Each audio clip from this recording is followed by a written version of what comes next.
So, speaking of a lefty agenda,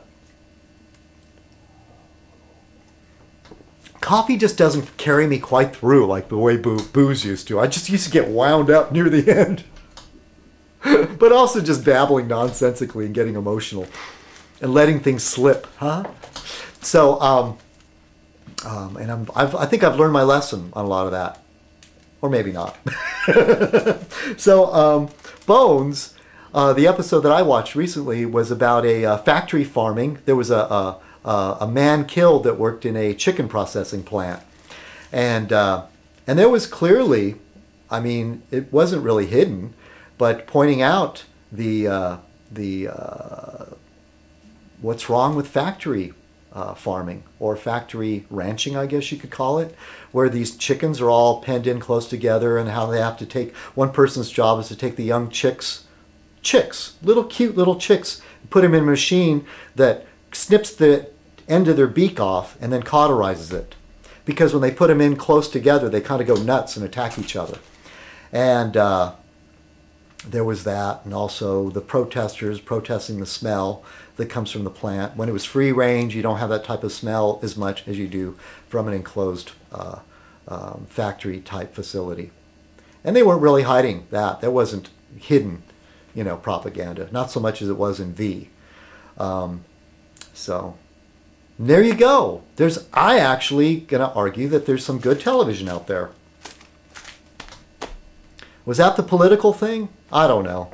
I grabbed the newspaper. Have I gone long enough? No, I'm going to make it an epic. Watch all these parts of Fez Night. That hater said 19 parts. I got a feeling that it's sort of you're giving yourself away when you complain about how many parts and how long Fez Night is. But I don't know.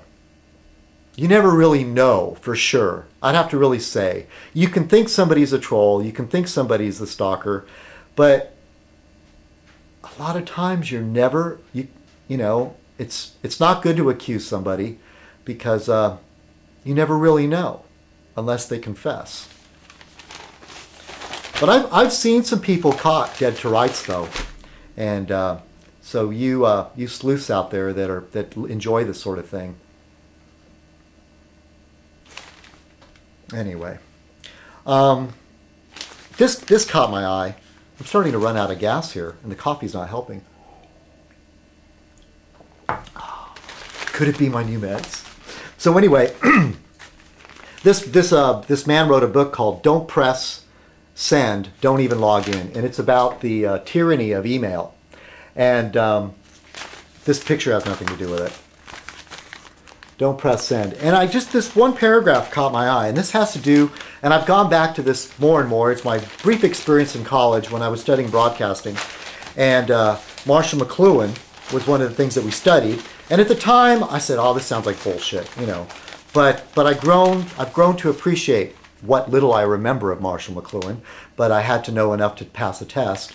And who said, the media is the message. So when you change the media, the message changes. Now, I know some on YouTube kind of say like, hey, you know, being insulted over the phone is the same as being insulted in an email, is the same as being insulted on YouTube, or as being insulted in face-to-face.